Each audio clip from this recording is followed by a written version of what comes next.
Olá, tudo bem com vocês? Meu nome é Rosilene Braga, eu sou especialista em relacionamentos e hoje eu vou falar um pouquinho aqui com vocês sobre algumas verdades a respeito do casamento. Muitas verdades que não nos contam, muitas verdades que não são repassadas pelas nossas mães, pelas nossas avós, pela sociedade, e acaba que quando a gente entra dentro de um relacionamento, a gente entra num loop, muitas vezes de insatisfação, de frustração diante daquilo que a gente esperava que fosse e não é.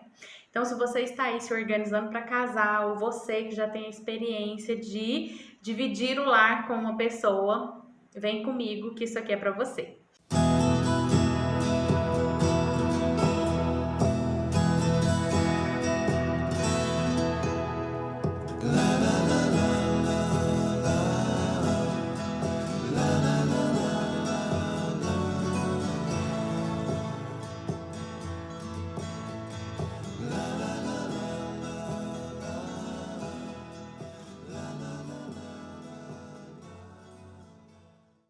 Então, meu nome é Rosilene Braga, eu sou casada há quase 4 anos.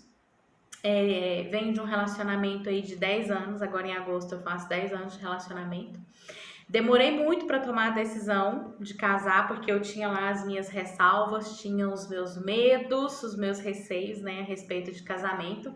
Mas eu digo que foi uma das melhores decisões que eu tomei. Sou muito feliz no matrimônio, sou muito feliz no casamento. E eu gostaria muito que todas as pessoas também pudessem, né, ser felizes em seus matrimônios. Agora, recentemente, né, nós estamos aí passando por esse momento de pandemia, de quarentena, todo mundo em casa. Meu esposo ficou 30 dias em casa, dentro aí dessa quarentena. E quando ele voltou do trabalho, os amigos dele perguntaram: Ah, e aí, como é que foi? Foi muito difícil ficar com a esposa dentro de casa? E ele, uai, não, foi até bom, foi fácil. E foi fácil, foi bom por quê? Porque nós dois nos preocupamos em manter uma relação saudável, uma relação equilibrada, uma relação em que ambos são ouvidos, né, e respeitados.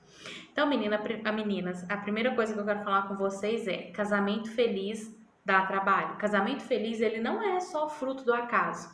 Não é você olhar uma relação feliz e dizer: nossa, essas pessoas tiveram sorte, nossa, casaram com a pessoa certa. Ah, mas também fulano é tão bom. Ah, mas também isso, né? Uma relação para ela dar certo e para de fato ela ser feliz, existe aí a necessidade e o empenho de duas pessoas. Sem o empenho de duas pessoas nessa relação, dificilmente ela vai prosperar, né? E vai caminhar aí para ter bons resultados. Uma coisa que eu gosto muito de chamar a atenção é que talvez se nós fizéssemos com mais frequência, seria muito bom para todo e qualquer casamento. Tratar o casamento como uma empresa. O que é tratar um casamento como uma empresa? Se você vê que você tem uma empresa para gerenciar, para administrar, que você tem que ficar atenta para tudo aquilo que está acontecendo, quando tem um problema, você vai lá diretamente, resolve o foco daquela situação sem deixar que as coisas fiquem para depois, você tem muito mais resultados do que se você ficar protelando, até porque você não quer ver a sua empresa falir. Quando você começa a olhar para o casamento como uma instituição, empresa, e que você não quer que ela venha à falência, fica muito mais fácil de você administrar o seu comportamento, administrar suas emoções dentro daquilo ali. Então, assim, uma empresa, ela existe justamente para resolver um problema, seja de ordem de produto, de serviço, mas ela vem para trazer algo melhor para a sociedade, né? E o casamento, ele tem que se especializar nisso, ele tem que se especializar em resolver problemas, porque os problemas eles vão surgir. Se já tinha problemas antes, no início da relação, no tempo de namoro, de noivado, eu quero dizer que quando ambos passarem a dividir o mesmo teto, os problemas eles vão se tornar ainda maiores. Então, requisito para um casamento se tornar feliz é você aprender, se tornar um expert em resolver problemas em situações conflitantes. Possivelmente, se você está aí se organizando para casar, ou até se você já casou, você deve estar se perguntando ou já se perguntou: nossa, Será que eu casei com a pessoa certa? Gente, será que é isso que Deus preparou e separou para a minha vida? Será que essa é a pessoa certa? E é muito comum a gente fazer esse tipo de pergunta, né? Principalmente quando o relacionamento está aí em desequilíbrio. Mas e se você mudasse essa pergunta? Ao invés de perguntar, será que eu casei com a pessoa certa? Será que eu sou essa pessoa certa? Será que eu também sou a pessoa certa para essa outra pessoa? Eu acredito muito que ninguém se une sem um propósito. E possivelmente você é a exata medida para a vida dessa pessoa e essa pessoa é a exata medida para a sua vida. É ela que pode te ensinar muitas coisas e com certeza você também aprender com elas, desde que vocês se deem a oportunidade de que isso aconteça. Outra coisa muito importante, ao invés de você pensar apenas se casou com a pessoa certa, se pergunte se você tem sido a pessoa que faz as coisas certas dentro da relação. O que é fazer as coisas certas dentro da relação? É torcer pro parceiro, é conhecer os sonhos, os desejos, os medos dessa pessoa, é não torcer pro parceiro ir lá e cometer alguma coisa errada, né? Às vezes eu vejo casais, a esposa pede alguma coisa pro marido, mais simples que seja, sei lá, comprar um quilo de carne na açougue. E ela fica esperando, já torcendo que ele vai trazer a carne errada, no corte errado, no peso errado, na quantidade errada. E aí quando esse marido chega, ela fala, eu sabia que você ia fazer errado, eu sabia que você não dá conta de fazer nada, eu sabia que ia ser desse jeito. Não, se eu quisesse, eu mesmo poderia ter ido lá e comprado isso daqui. Então, muitas vezes, eu vejo casais dentro de uma relação torcendo para que o parceiro, para que o companheiro cometam um deslize. E isso daí não é fazer as coisas certas dentro da sua relação, né? Então, muitas vezes, por isso que eu gosto de comparar com a empresa. Se você está dentro de uma empresa, possivelmente você se controla para falar com os colegas, você pensa antes de falar com o chefe, você mede o seu comportamento, você não sai falando tudo aquilo que vem à cabeça. Por quê? Porque você pensa nas consequências. E quando você pensa nas consequências, possivelmente está relacionado à sua permanência ou não nesse trabalho. Então, quando você pensa assim, se eu fizer errado, eu posso ser mandado embora. E ser mandado embora está relacionado diretamente com perca de dinheiro. E aí, se você pensa que você vai perder dinheiro, aí você se contém. Agora, dentro da relação com aquela pessoa que você vive, você acaba por não se conter, porque você acredita que aquela pessoa vai estar lá com você o resto da vida. E aí é justamente com as pessoas de maior intimidade que você extrapola nas emoções, é justamente com as pessoas que estão mais próximas que você sente que você tem o direito de falar qualquer coisa e que essas pessoas vão continuar lá com você, do seu lado, te atendendo, te amando e zelando pela sua vida, pela harmonia dentro da sua casa. Então pense muito nisso. E aí eu já quero trazer uma outra realidade, né? Por mais que as pessoas falem isso, já virou um clichê, um lugar comum, é aquela famosa frase, uma vez conquistado, para sempre conquistado, não tem vez dentro de uma relação não, né? Mais do que nunca fica provado que as relações afetivas, elas têm tudo para dar certo. O matrimônio tem tudo para dar certo, mas desde que duas pessoas estejam em constante crescimento e buscando fazer com que essa relação dê certo. É como se fosse uma planta mesmo, é como se fosse um animal que se você deixa de alimentar, deixa de regar, deixa de cuidar, de adubar, é claro que ela vai deixar de florescer. E deixando de florescer, ela vai morrer. E aí tem até uma frase que diz o seguinte, tudo aquilo que não está crescendo está morrendo. Se você vê uma árvore na natureza que ela não está crescendo, que ela não está se desenvolvendo, ela está morrendo. E muitas vezes é isso que a gente leva para o nosso relacionamento. A gente deixa de adubar, deixa de fertilizar o solo e aquilo ali, aquela relação começa a morrer. E se isso acontece, pode surgir justamente aí o quê? O divórcio, né? E o divórcio ele tem se tornado tão comum porque as pessoas pensam, se não der certo, eu caso de novo. Se não der certo, eu arrumo outra pessoa. E as pessoas têm entrado nesse loop de que tá estragado, a gente troca. Tá estragado, a gente joga fora, a gente descarta e pega outro. E quando as pessoas fazem isso dentro de uma relação afetiva, por incrível que pareça, o próximo muitas vezes nem tende a ser o melhor. Tanto é que existe uma pesquisa que o índice de divórcio no primeiro casamento, ele fica aí aproximadamente em 30%. O índice de divórcio no segundo casamento sobe aí para uns 50%. E o índice de divórcio no terceiro casamento, ou seja, quando as pessoas se casam por uma terceira vez, ele sobe aí para uma média de 70%. Então, será que o problema está mesmo naquela pessoa que eu estou me unindo a ela? Ou será que existem situações aqui dentro de mim que precisam ser levadas em consideração? E é bem nesse ponto das situações que existem dentro de mim que eu preciso levar em consideração que eu quero trazer uma outra verdade aqui sobre o casamento. Quando se junta duas pessoas, nós temos aí duas bagagens, duas histórias de vida completamente diferentes que passam a conviver juntas ali debaixo do mesmo teto. E possivelmente o que você traz na sua história de vida é muito diferente do que o seu parceiro traz na história de vida dele, né? Então, você cresceu dentro de uma família com determinados costumes, hábitos, e foi aquilo ali que você aprendeu. E o seu esposo da mesma maneira. Ele cresceu com hábitos, costumes, e quando se casa, a gente junta aí o quê? Duas bagagens. A gente junta aí duas malas. E poucas pessoas, de fato, abrem a mala do companheiro ou da companheira para verificar o que tem ali dentro antes de dizer o tão sonhado e esperado sim ali diante do altar. Né? Tem pessoas que já percebem que tem determinados comportamentos, que faz de tudo para que esses comportamentos eles sejam camuflados, para que a outra pessoa não perceba. E é claro, gente, isso é natural, né? Aí no início de namoro, de relacionamento, o que a gente mais quer é mostrar tudo aquilo que a gente tem de melhor.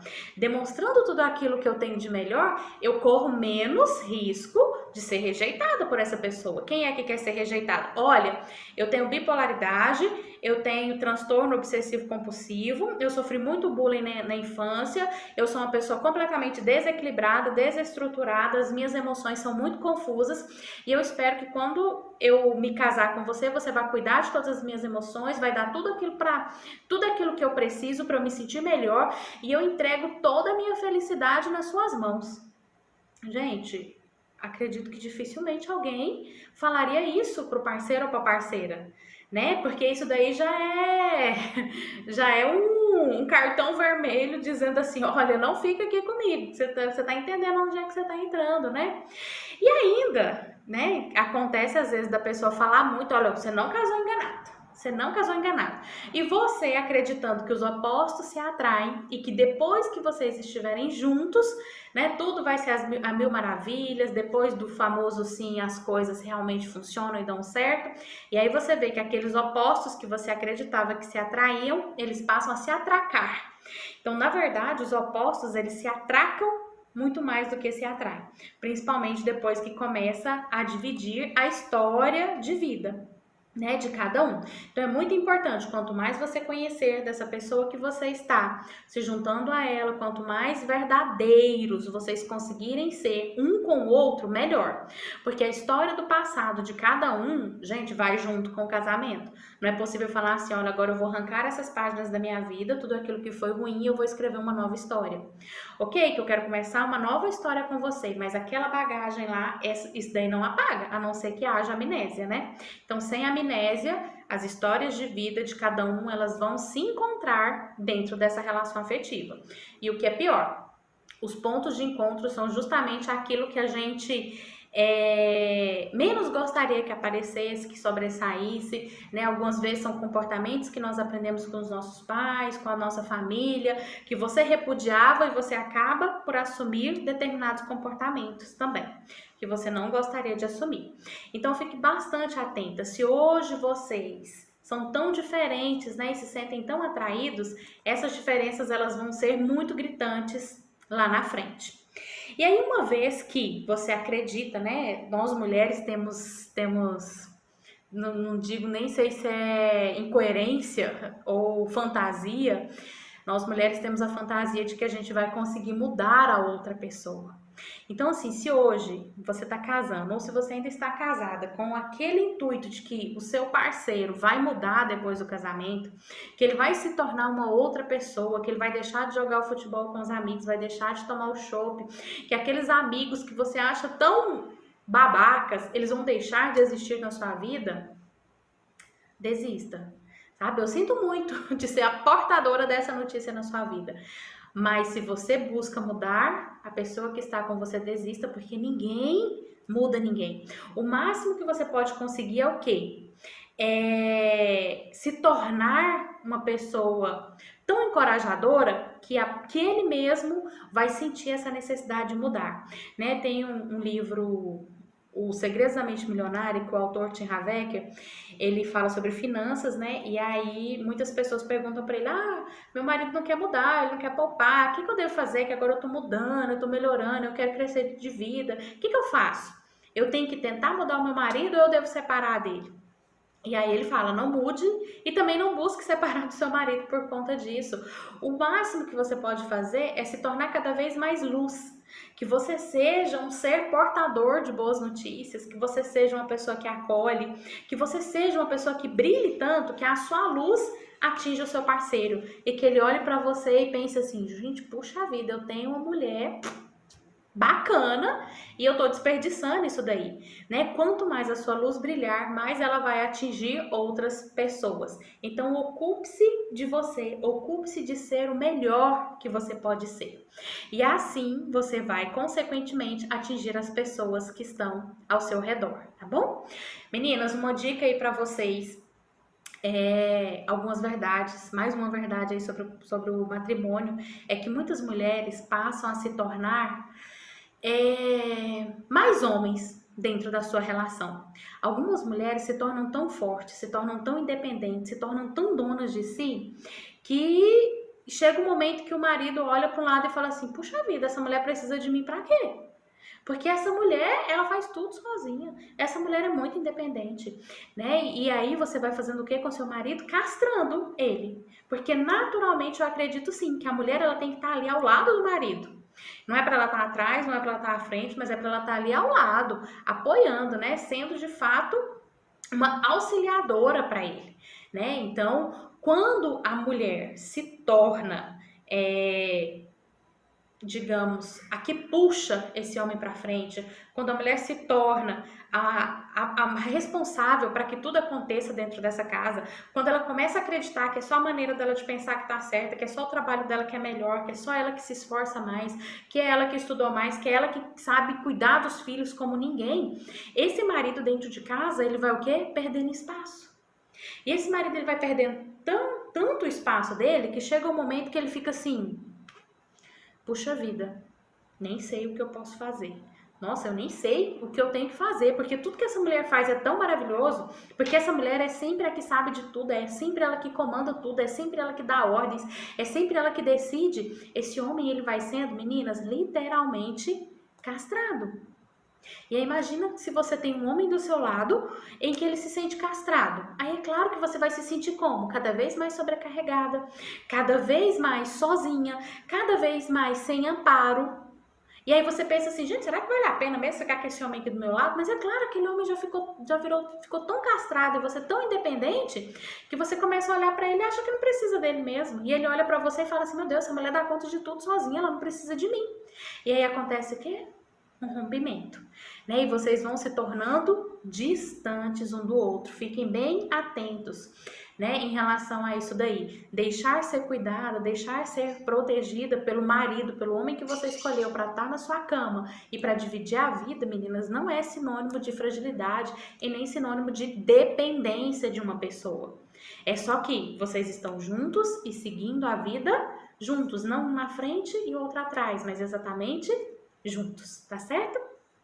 Outra verdade aí que eu quero dizer para vocês, que é muito normal ser infeliz no casamento, tá? Se você pegar aí uma gama de casais, muitos deles vão dizer assim: olha, eu preferia estar solteiro, preferia estar fazendo outra coisa. Nossa, se eu soubesse que era assim, eu não tinha casado, né? E quantas pessoas casam e se separam.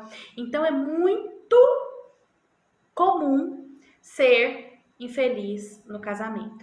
E aí, vocês viram que no primeiro momento eu falei normal. Normal porque a gente trouxe isso e fez com que isso se tornasse normal na nossa vida. Mas será que é normal realmente ser infeliz no casamento? Ou será que isso é comum?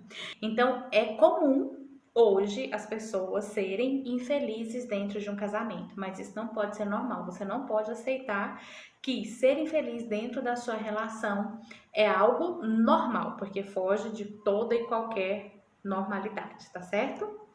Outra coisa muito importante, já que a gente está associando o casamento à empresa, saiba que emoção não é ferramenta adequada para resolver problemas.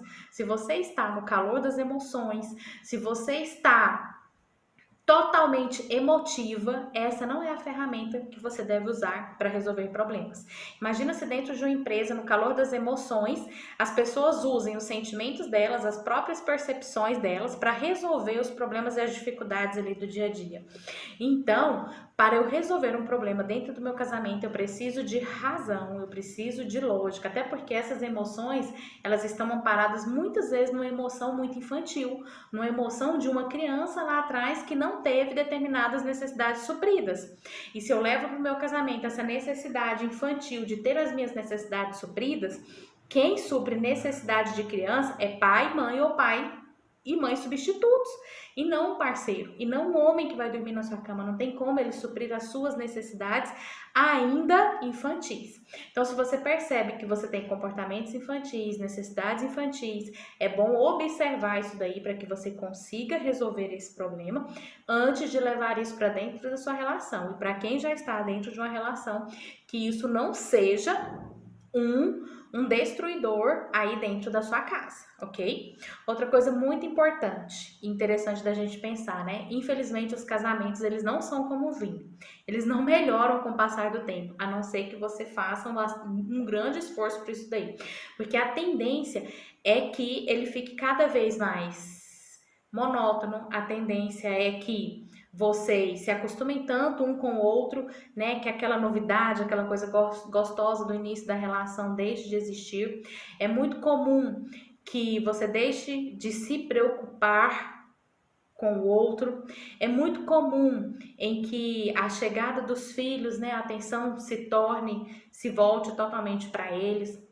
Então, é comum acontecerem desafios para que a relação vá se estagnando, né? Existe aquela famosa crise dos 7 anos, eu pesquisei ela, e a crise dos 7 anos é porque, com 7 anos de casamento, as toalhas já estão velhas, o jogo de louça já está muito batido, os móveis já não estão mais tão modernos quanto eles eram quando vocês adquiriram. Aí você olha para um lado, tá tudo muito chato, olha para o outro, nada muda.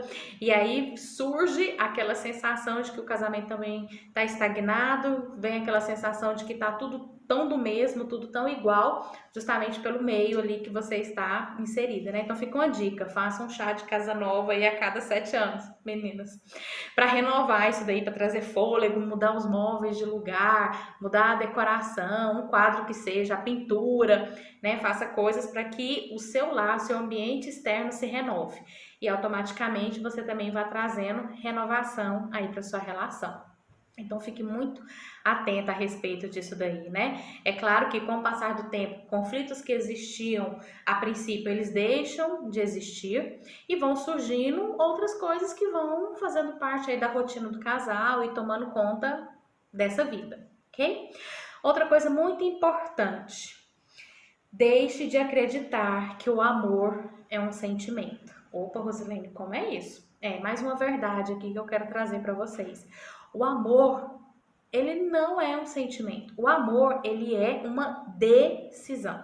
O amor é uma escolha. Se você está escolhendo casar com essa pessoa, se você já escolheu alguém e você tem dividido a vida com essa pessoa, decida todos os dias amar essa pessoa.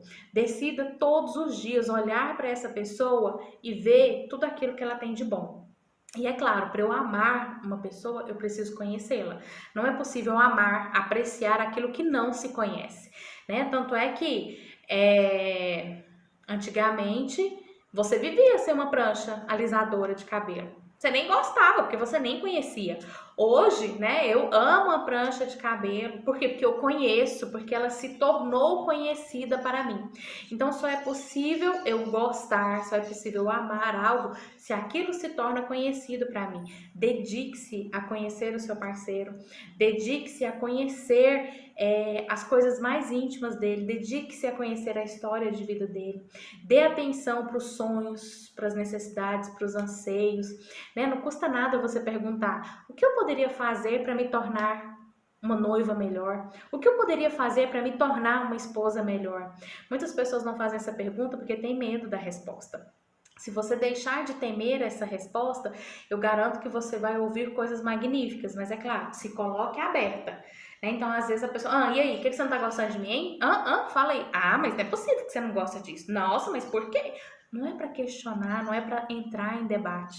É para você racionalizar essas informações que você receber, processar essas informações e ver naquilo que você pode mexer. Se você quer se tornar uma pessoa melhor, quer se tornar uma esposa melhor, uma noiva, uma companheira melhor, quem é a pessoa mais indicada para te dizer isso?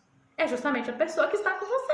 É justamente a pessoa que está dividindo o teto, dividindo a cama, que está dividindo os gastos desse casamento, que está dividindo a vida com você, ou que pelo menos você espera dividir a vida com ela. Então, sem dúvida alguma, quem é que vai te dar o melhor feedback, quem é que vai te dar as melhores orientações, é justamente essa pessoa que está aí. E se torne aberta para poder ouvir tudo aquilo que essa pessoa trouxer para você, de coração muito aberto. E esse coração muito aberto vai fazer toda a diferença para resolver os conflitos que eles vão surgir aí no decorrer do tempo, tá certo? Olha, essa era a mensagem que eu queria deixar aqui para vocês. Espero ter contribuído de alguma forma, espero ter feito vocês refletirem um pouquinho. Eu costumo sempre postar conteúdo sobre esse assunto, né, no meu Instagram, no Facebook. Então, eu tenho uma página no Facebook chamada Falando a Mesma Língua, justamente para os casais conseguirem se interagir, se comunicar de forma mais efetiva, assertiva dentro da relação. Tem o meu Instagram, que é Rosilene_Braga. Me sigam lá, acompanhem as postagens. Com certeza tem muitas coisas lá que você vai poder tirar proveito, colocar em prática na sua vida.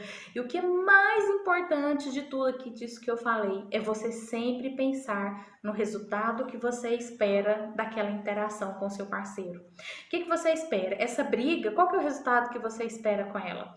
Essa maneira de falar, essa maneira de olhar, essa maneira de criticar, qual que é o resultado? Uma vez que você para de centrar só aqui no momento presente, olhar para suas emoções, olhar para o que está aqui no seu umbigo e olha lá na frente, você começa a perceber a sua relação de uma maneira diferente. Então, a última dica que eu quero deixar para vocês é: pense sempre no resultado que você espera dessa interação. O resultado que você espera disso que você está falando, disso que você está pensando, disso que você está comunicando com o seu parceiro. Porque a comunicação vai fazer toda a diferença para que a relação de vocês fique cada vez mais fortalecida, tá certo? Foi com imenso prazer que eu preparei aqui esse conteúdo para vocês, né? Espero de coração que vocês tenham gostado. Se precisarem falar comigo, precisarem me dar um oi, eu estou aqui à disposição de vocês, tá certo? Olha, foi um grande, imenso prazer e eu quero deixar aqui para vocês um super beijo e até uma próxima oportunidade. Até mais!